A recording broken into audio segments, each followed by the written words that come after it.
আচ্ছা, তাহলে এবার আমরা প্রথমেই দেখব যে কোমল চৌম্বক পদার্থ এবং কঠিন চৌম্বক পদার্থ। তাহলে কোমল চৌম্বক পদার্থের যদি এক কথায় বলা যায়, তাহলে কোমল চৌম্বক পদার্থ হচ্ছে যার হিস্টেরেসিস লুপের ক্ষেত্রফলটা কম, হিস্টেরেসিস লুপটা ছোট আকৃতির হয়। হ্যাঁ, আর কঠিন চৌম্বক পদার্থ যার হিস্টেরেসিস লুপের ক্ষেত্রফলটা বেশি হয়। এখন ক্ষেত্রফলটা বেশি আর কম হওয়া কিসের উপর নির্ভর করে? ওই যে নিগ্রহ বলের উপর বা নিগ্রহ সহনশীলতার উপর। ঠিক আছে, নিগ্রহ সহনশীলতা নিগ্রহ বল একই। হ্যাঁ, তো দেখো যে নিগ্রহ সহনশীলতা কম হওয়া মানে কি, মানে ওই যে আমি এর আগের ভিডিওতে বলছি নিগ্রহ সহনশীলতা কম হওয়া মানে যে এটা কম পরিমাণে বিপরীত দিকে চুম্বক ক্ষেত্র প্রয়োগ করলে এটা চুম্বকত্ব হারায় ফেলবে। ঠিক আছে, আর নিগ্রহ সহনশীলতা বেশি হওয়া মানে বেশি পরিমাণে চুম্বক ক্ষেত্র প্রয়োগ করা লাগবে চুম্বক ক্ষেত্র হারানোর জন্য বিপরীত দিকে। ঠিক আছে, তো মনে করো যে এখানে কি নিগ্রহ বল মানে, আর তার মানে কি, আর তাহলে নিগ্রহ বল এর কম হওয়া লাগবে অবশ্যই কোমল চৌম্বক পদার্থের, তাই না? আর কঠিন চৌম্বক পদার্থের নিগ্রহ বল বেশি হওয়া লাগবে। হ্যাঁ, আবার হচ্ছে দেখো এর হিস্টেরেসিস, এর সংজ্ঞাই তো আছে যে হিস্টেরেসিস লুপের ক্ষেত্রফলটা কম হওয়া লাগবে কোমল বা নরম চৌম্বক পদার্থের জন্য হিস্টেরেসিস কম হওয়া লাগবে, আর কঠিন চৌম্বক পদার্থের জন্য হিস্টেরেসিস লুপের ক্ষেত্রফল বেশি হওয়া লাগবে। ঠিক আছে, এবার দেখো চৌম্বক গ্রাহিতা বেশি হওয়া লাগবে, অর্থাৎ দেখো এর নিগ্রহ বল কম হলেও এর কিন্তু যে চৌম্বক ধারণ ক্ষমতা বা চৌম্বক গ্রাহিতা, চৌম্বক ধারণ ক্ষমতা চৌম্বক গ্রাহিতা আলাদা, বাট জিনিসটা এটা বেশি হলে ওইটাও বেশি হয়। ঠিক আছে, এখন দেখো চৌম্বক গ্রাহিতাটা কি, এটা আমি আগেই বলছি। চৌম্বক গ্রাহিতা হচ্ছে সাসসেপ্টিবিলিটি, এটা আগে আমি দেখাইছি প্রথম ভিডিওতে একদম। সেটা হচ্ছে যে বাইরে থেকে যদি একক চৌম্বক ক্ষেত্র প্রয়োগ করে ওইটা যেই পরিমাণ ম্যাগনেটাইজ করা যায়। ঠিক আছে, মানে কিছু পদার্থ আছে যে কম পরিমাণে চুম্বক ক্ষেত্র প্রয়োগ করলে বেশি পরিমাণে চুম্বক হয়ে যায়, আবার কিছু পদার্থ আছে কম পরিমাণ চুম্বক ক্ষেত্র প্রয়োগ করলে কম পরিমাণ মানে বেশি পরিমাণ চুম্বক ক্ষেত্র প্রয়োগ করলেও কম পরিমাণ চুম্বক থাকে। ঠিক আছে, চুম্বক হয়। হ্যাঁ, তো এখন দেখো যে যার চুম্বক গ্রাহিতা বেশি সে কম পরিমাণ চুম্বক ক্ষেত্র প্রয়োগ করলেও বেশি চুম্বক পরিণত হয়। হ্যাঁ, আর যার কম সে বেশি পরিমাণ করলেও চুম্বক ক্ষেত্র প্রয়োগ করলেও কম চুম্বকে পরিণত হয় বা কম চুম্বকায়িত হয়। হ্যাঁ, তাহলে এটা হচ্ছে একক চুম্বক ক্ষেত্র প্রয়োগে যেই পরিমাণ চুম্বকায়িত হয় সেটার মাত্রা হচ্ছে সাসসেপ্টিবিলিটি। হ্যাঁ, তার মানে এটা বেশি হালকা একটা চুম্বক ক্ষেত্র প্রয়োগ করলে বেশি চুম্বকে পরিণত হবে। হ্যাঁ, এটা হচ্ছে কোন পদার্থ? কোমল চৌম্বক পদার্থ। হ্যাঁ, আর কঠিন চৌম্বক পদার্থটা কি? কঠিন চৌম্বক পদার্থটা হচ্ছে যার চৌম্বক গ্রাহিতাটা বেশি হতে হবে। হ্যাঁ, আবার দেখো এখানে চৌম্বক প্রবেশ্যতা বা মিউ এর মান কিন্তু কোমল বা দুর্বল বা কী বলে নরম চৌম্বক পদার্থের জন্য বেশি হয়, আর পক্ষান্তরে এটা উল্টো হবে, মিউ এর মানটা কম হবে। হ্যাঁ, এখন দেখো একটা জিনিস খেয়াল করো যে আসলে কোমল চৌম্বক পদার্থ এবং কঠিন চৌম্বক পদার্থ আমাদের লাগবে কেন, তাই না? এখন কিছু চৌম্বক পদার্থ আমাদের লাগে, হ্যাঁ, যেগুলো আমাদের ধরো যে কিছুক্ষণের জন্য আমাদের চুম্বক থাকা লাগবে। হ্যাঁ, বেশিক্ষণ মানে আমি যখনই চুম্বক ক্ষেত্র আনবো তখনই ওর চুম্বক হওয়া লাগবে, আর বাকি সময় ও চুম্বক হবে না। হ্যাঁ, তা এমন পদার্থের জন্য আমাদের কোমল চুম্বক পদার্থগুলো দরকার হয়। আর কঠিন চুম্বক পদার্থগুলো কখন দরকার হয়? যখন আমাদের কোনো একটা স্থায়ী চুম্বক বানাতে হয়। হ্যাঁ, মনে করো যে আমি একটা চুম্বক বানাবো। হ্যাঁ, তখন আমি কি করব? তখন আমি একটা পদার্থ যেটা চুম্বক ধরে রাখতে পারে, চুম্বকত্ব ধরে রাখতে পারে, অর্থাৎ যার নিগ্রহ বল বেশি হয়, অর্থাৎ এমন একটা পদার্থ নেব সেটার চুম্বক ম্যাগনেটাইজড করে ডিম্যাগনেটাইজড করে ফেললে এরপরে এটা চুম্বকত্ব হারাবে না, তখন সেটা হচ্ছে এই এমন পদার্থ যদি আমার দরকার হয় তাহলে আমার কঠিন চুম্বক পদার্থ লাগবে। হ্যাঁ, তাহলে কোমল চৌম্বক পদার্থ আর কঠিন চৌম্বক পদার্থের মধ্যে আমরা কী কী শিখলাম? যে কোমল চৌম্বক পদার্থের মেনলি কী ক্ষেত্রফলটা, হিস্টেরেসিস লুপের ক্ষেত্রফলটা ছোট হবে, আর কঠিন ইসের বড় হবে। ছোট কেন হচ্ছে ক্ষেত্রফল? কারণ এই যে নিগ্রহ বল, এই যে এই নিগ্রহ বলটা কম হচ্ছে। মানে আমি প্রথমে একবার এটাকে বাইরের চৌম্বক ক্ষেত্র প্রয়োগ করে এটাকে করছিলাম, এটাকে আমি ম্যাগনেটাইজ করছিলাম। আর এখানে আয়ের জায়গায় বি দেওয়া আছে, বি আর আয় অনেকটা একই জিনিস মিন করে। ঠিক আছে, বিটা হচ্ছে এই বাইরের চৌম্বক ক্ষেত্র প্রয়োগ করার কারণে যেই পরিমাণ এখানে চৌম্বক ফ্লাক্সটা হবে, হ্যাঁ, ওইটার হিসাব, মানে জিনিসটা একই রকম হয়। হ্যাঁ, এটা আর এটা সমানুপাতিক হয়। সব পড়ে গেছে, বেশি লেন্দি হয়ে যাচ্ছে ভিডিও, আমি পরেরটাই যাই। সেটা হচ্ছে যে এবার দেখো স্থায়ী চৌম্বক আর অস্থায়ী চৌম্বক। হ্যাঁ, স্থায়ী চৌম্বকটা কি? স্থায়ী চৌম্বক মানে হচ্ছে যেই চৌম্বকটা ধরো যে আমি একটা চৌম্বক কোনো একটা ধরো যে একটা ইস্পাত বা যে কোনো একটা জিনিসের টুকরা আছে, সেটাকে আমি চুম্বক ক্ষেত্র বাইরে থেকে প্রয়োগ করলাম, এবং সেক্ষেত্রে সেটা তো চুম্বকে পরিণত হবে যতক্ষণ চুম্বক ক্ষেত্র থাকবে। এবং চুম্বক ক্ষেত্র সরাই ফেললেও কিন্তু সেটা, আমরা আগের ভিডিওতে দেখেছি যে কিছুটা চুম্বক ধর্ম রাখে বা চুম্বকত্ব কিছুটা লাভ করে। হ্যাঁ, স্থায়ী চুম্বক মানে হচ্ছে যেটা লাভ করবে আর কি, যেটা বেশিক্ষণ ধরে টিকে থাকবে। হ্যাঁ, তাহলে দেখো তো হিস্টেরিসিস লুপ অনুসারে দেখো তো, এই যে এরকম একটা পদার্থ যেটার বেশি ধরো যে চুম্বক ধরে রাখতে পারবে, মনে করো এই পদার্থটার কথা চিন্তা করো। মনে করো যে আমি প্রথমে এটাকে চুম্বকায়িত করেছি, প্রথমে স্যাচুরেটেড হয়েছে অবস্থা, ঠিক আছে।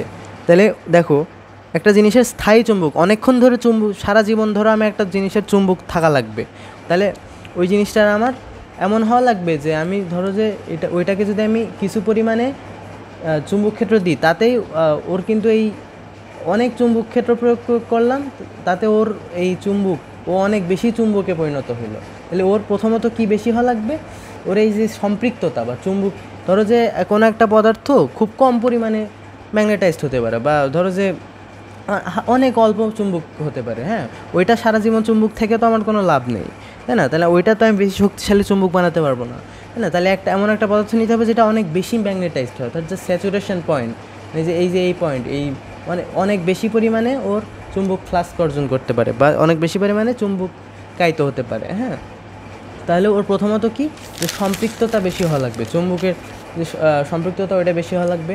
সেকেন্ডলি আমি যখন এই চুম্বক ক্ষেত্র সরাই ফেলবো, তখনও তো একটা স্থায়ী চুম্বক সেটা তো স্থায়ী চুম্বক থাকা লাগবে। তাহলে ওর এই যেই পয়েন্ট বা কী বলে, ওর যেই চুম্বক ধারণ ক্ষমতা, অর্থাৎ এইটা, হ্যাঁ, চুম্বক ধারণ ক্ষমতা ইংলিশে বলা হবে হচ্ছে এই যে তোমার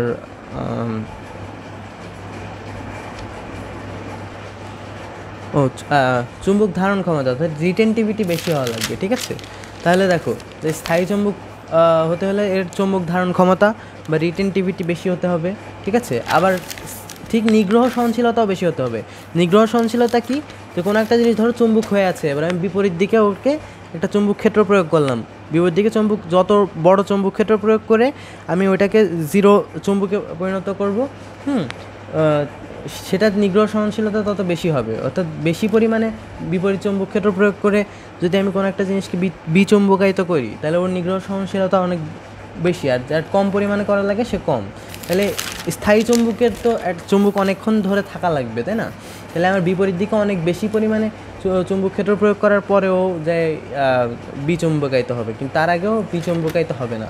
হ্যাঁ, তাহলে কি বোঝা গেল যে স্থায়ী চুম্বক হতে হলে অবশ্যই নিগ্রহ সহনশীলতাটাও বেশি হওয়া লাগবে, আর মিউয়ের মানটা চুম্বক মানে এই মিউয়ের মান বেশি হতে হবে। হ্যাঁ, মিউয়ের মান বেশি হওয়া ছাড়া চুম্বক হওয়ার সম্ভাবনা, স্থায়ী চুম্বক অস্থায়ী চুম্বক দুইটারই, ঠিক আছে। এবার হিস্টেরিসিস লুপের ক্ষেত্রফল তো অবশ্যই বেশি হতে হবে, এটা স্থায়ী চুম্বকের ক্ষেত্রে। হ্যাঁ, হিস্টেরিসিস লুপের ক্ষেত্রফল যদি বেশি না হয়, তাহলে তো মানে এক কথায় ওটাকে একটা কঠিন চুম্বক হওয়া লাগবে। হ্যাঁ, এবার দেখো স্থায়ী চুম্বক কী কী দিয়ে বানানো যায়। ইস্পাত দিয়ে বানানো যায়, হ্যাঁ, অ্যালকিনো আর টিকোনাল এই দুই ধরনের সংকর ধাতু দিয়ে বানানো যায়। অ্যালকিনো কি, দেখো অ্যালকিনো সংকর ধাতু, ওর ভিতর লোহা, তামা, অ্যালুমিনিয়াম, কোবাল্ট আর নিকেল থাকে। হ্যাঁ, আবার এই টিকোনালুর ভিতর লোহা, তামা, অ্যালুমিনিয়াম আর কোবাল্ট থাকে। হ্যাঁ, আর এর নিকেলের জায়গায় কী থাকে, জাস্ট টাইটানিয়াম থাকে। হ্যাঁ, এগুলো মনে রাখা লাগবে না, জাস্ট ইস্পাত, অ্যালকিনো, টিকোনাল এই তিনটা মনে রাখতে পারো। হ্যাঁ, এবার হচ্ছে অস্থায়ী চুম্বক। অস্থায়ী চুম্বক তো এর বিপরীত, যা হবে তার বিপরীত। এখন অস্থায়ী চুম্বকের এগুলো বোঝার আগে আমরা জাস্ট দেখি যে অস্থায়ী চুম্বক কেন কাজে লাগে। অস্থায়ী চুম্বকটা হচ্ছে এমন চুম্বক, মনে করো যে তড়িৎ চুম্বক, ঠিক আছে।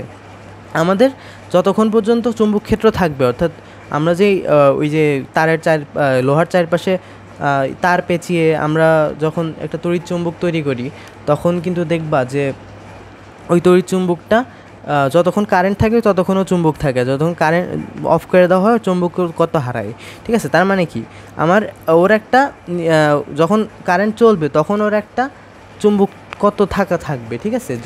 যতক্ষণ চুম্বক ক্ষেত্র আমি কারেন্ট দিয়ে তো মেনলি আমি চুম্বক ক্ষেত্র দিচ্ছি ওর, এই কারণে তো চুম্বকে পরিণত হচ্ছে।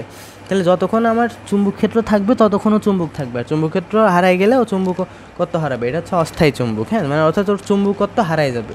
তাহলে এই ধরনের চুম্বকের ক্ষেত্রে আমাদের কি করতে হবে, তাহলে অবশ্যই আমাদের হিস্টেরিসিস লুপের ক্ষেত্রফল কম হতে হবে, আর নিগ্রহ সহনশীলতাটা এবার কম হতে হবে, কারণ অল্প পরিমাণে বিপরীত চুম্বক ক্ষেত্র প্রয়োগ করেই কিন্তু মানে অর্থাৎ বিপরীত চুম্বক ক্ষেত্র আমাদের প্রয়োগ করা লাগেই না অস্থায়ী চুম্বকের ক্ষেত্রে, বুঝছো? চুম্বক ক্ষেত্র হারাই গেলে অস্থায়ী চুম্বকের চুম্বকত্ব হারাই যায়। হ্যাঁ, এখানে নিগ্রহ সহনশীলতা 0 হয় বা নিগ্রহ সহনশীলতা কম হয়, ঠিক আছে, অ্যাটলিস্ট স্থায়ী চুম্বকের তুলনায় কম হয়। হ্যাঁ, আর এটাই, আর এই উদাহরণ যেগুলো তার বিপরীত, জাস্ট এখানে তোমার এই মিউ এর মান অর্থাৎ চুম্বক প্রবেশ্যতার মানটা এই চুম্বক মানেই বেশি হয়, ঠিক আছে, এটা মাথায় রাখা লাগবে।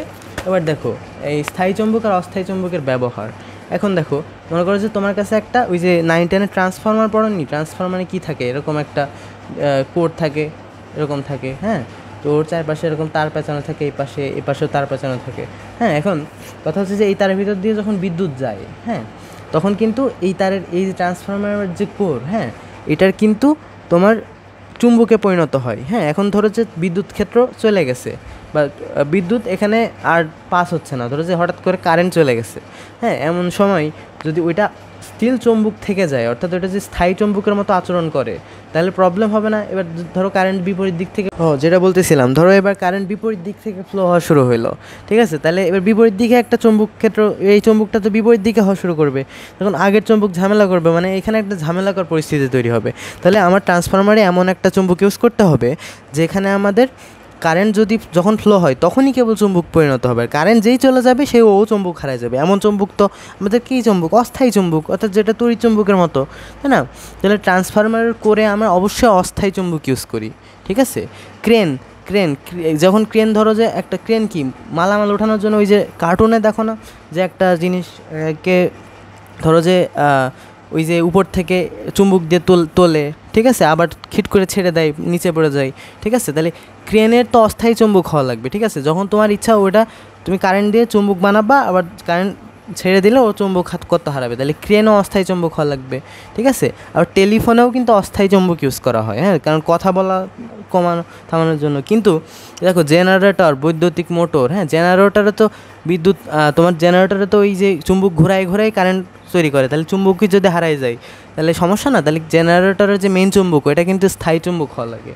আবার হচ্ছে যে বৈদ্যুতিক মোটর, এর মেন চুম্বকও স্থায়ী চুম্বক হওয়া লাগে। আর লাউড স্পিকার, দেখো না, স্পিকারের ভিতর থেকেই তো আমরা চুম্বক নিয়ে খেলা করি, তাহলে ওই চুম্বকটা তো স্থায়ী চুম্বক হয়, সারা জীবনই চুম্বক থাকে, তাই না? তাহলে ওই স্পিকারের ভিতর যে চুম্বক ওইটাও কিন্তু কী চুম্বক, স্থায়ী চুম্বক। হ্যাঁ, আবার আর এখানে একটা ব্যতিক্রম আছে, জেনারেটর আর মোটরের আর্মেচারে যে চুম্বকটা থাকে ওইটা অনেক সময় অস্থায়ী চুম্বক হয়। আর্মেচার মানে বোঝো, ওই যে ধরো জেনারেটরের এরকম থাকে না, দুই পাশে দুটো মোটরে এরকম থাকে না, দুই পাশে দুইটা চুম্বক থাকে, এখানে তার পেঁচানো থাকে, এই আর্মেচারের ভিতরে যে চুম্বক থাকে, অর্থাৎ তড়িৎ চুম্বক যেটা থাকে, তড়িৎ চুম্বক মানে অস্থায়ী চুম্বক, বুঝছো? আর এই তড়িৎ চুম্বক যেগুলো থাকে তার আর্মেচারের ভিতরে জেনারেটর মোটরের ওইগুলো শুধু অস্থায়ী চুম্বক হয়। এই হলো কোমল আর কঠিন আর স্থায়ী আর অস্থায়ী চুম্বক।